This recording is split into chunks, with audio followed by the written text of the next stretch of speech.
चुनाव लोकतंत्र के हृदय की गति माने जाते हैं, परंतु बंगाल में कुछ कुछ वैसा ही हो रहा है जैसा 90 के दशक में बिहार में हुआ करता था। लोकतंत्र के इस पर्व को रक्त रंजित करने के जितने कृत्य बंगाल की सरकार ने किए हैं, वो एक के बाद एक संवैधानिक उपकरणों से एक्सपोज होते जा रहे हैं। यदि तृणमूल की सरकार यह बात कहती है तो यह निर्णय तो न्यायालय ने लिया है। न्यायालय ने बहुत स्पष्ट शब्दों में कहा है कि जब राज्य के चुनाव आयोग ने ही डिमांड की थी फोर्सेस की, तो वो कैसे कह सकते हैं कि फोर्सेस नहीं आने चाहिए, और कौन सा फोर्स आना चाहिए यह चुनाव आयोग का अधिकार नहीं था।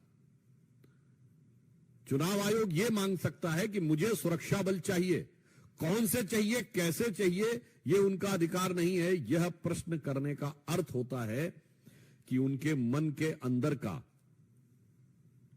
जो भाव था कि वो दुरुपयोग करना चाहते थे। मुझे लगता है कि चुनाव आयोग इस विषय के ऊपर पूरी नजर रखे हुए है, और चुनाव आयोग ने यदि सतर्कता नहीं रखी होती, न्यायालय ने यदि कड़ाई के साथ निर्देश नहीं दिए होते, तो ये चुनाव बहुत ही विभत्स हो सकते थे।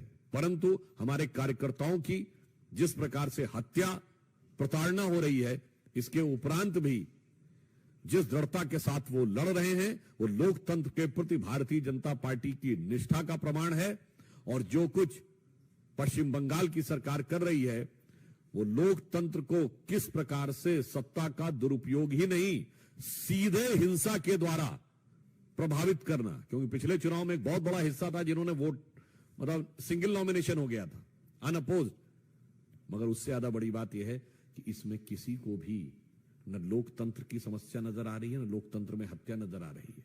क्योंकि ये सब वो लोग हैं जिनको किसी भी प्रकार के कृत्य में बस भारतीय जनता पार्टी और मोदी जी के विरोध का सुंदर संगीत नजर आता है।